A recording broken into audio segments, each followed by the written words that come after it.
some bad news tonight. All of you are human. And humans tend to be unhappy. Again, in the mid-70s, a wise man showed me how to be happy. And it really revolves around this. Happiness is a state of mind. It's a figment of your imagination. That's good news. Because if you can control your thoughts and your attitudes and your beliefs, you can be happy whenever you want to. That's also bad news.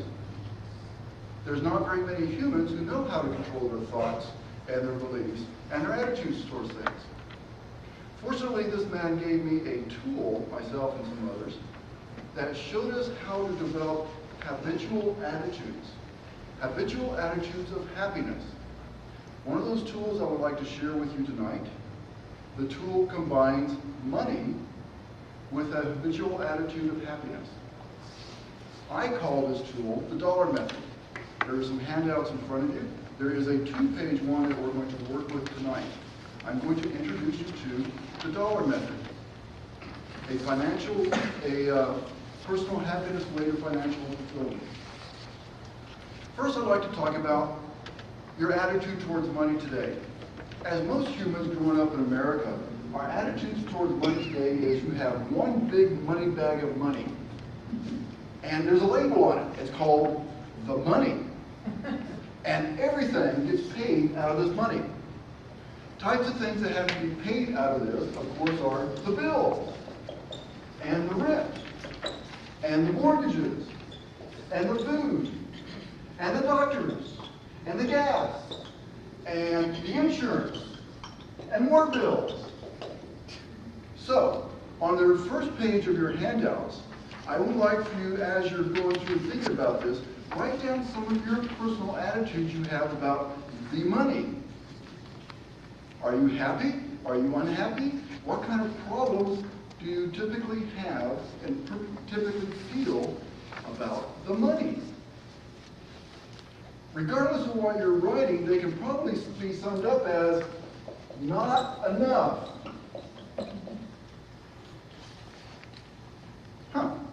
That's not very happy. The solution. The solution is don't put all your money in one bag called the money, because everything has to fight for that money. The solution is, the tool says, let's divide it up. Let's take some of this money and let's put it in a bag over here. If you'll turn to your second page, you'll see the first one. The goal of this money is to create a habitual attitude of, I have enough money. That's the goal. The way you do this is you spend money on yourself. Until you spend money on yourself, you will never feel like there's enough money. So you spend money on yourself. It doesn't have to be much, it just has to be some.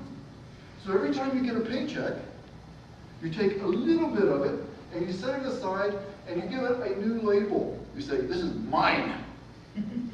This is my blow money. There are rules for this. The rules for this is there are no rules. You can just spend this on anything you want to. And you don't have to ask anybody. Even in your great marriage, you don't have to ask your wife.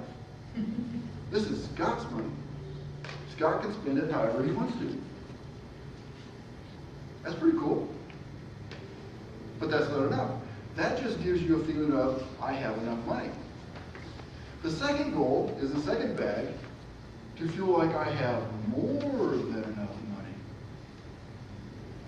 Sounds like magic. Well, gee, if you accomplish this magic, what's a little bit more magic? The way you accomplish this is very easy. You give money away. So instead of having a great big huge money bag called the money, you take a little bit of that money and you put it over here in this bag.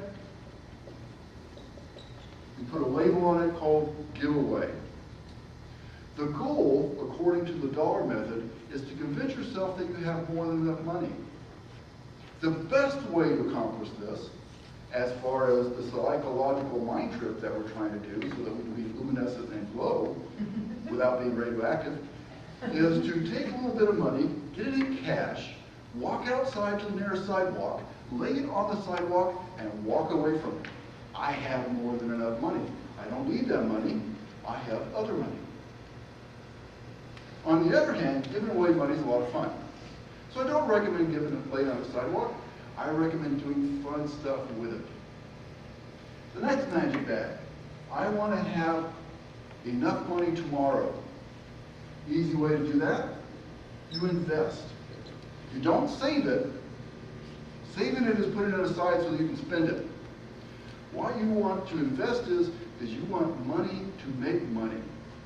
So that someday you don't have to work. You get to retire. And your money pays your expenses for you. That's pretty cool. Next bag, now that we know we're going to have enough money tomorrow, let's have a better tomorrow. I see many people go through life in decades past, and the only thing they've accomplished is they've paid the bills, and they've grumbled about how much money they don't have. So the way to make sure that you have a better tomorrow is to set aside some money that has one rule. It must make your life better. Either yourself, your life, or the world around you. So that this is a lot like blow money, but you must spend this on something worthwhile to make your life better. If you do these things every time you get a paycheck, take part of your money and divide it up into these categories, you will develop a new habitual habit. It doesn't matter how much money you have, the tool functions as you spend your money. It doesn't care how much you're making. It's not going to have to wait until you're a millionaire to be able to be happy. You can be happy now with the money you already have. The goal is to spend it with these attitudes, develop new habitual habits of happiness, and you get a better today for free. Thank you.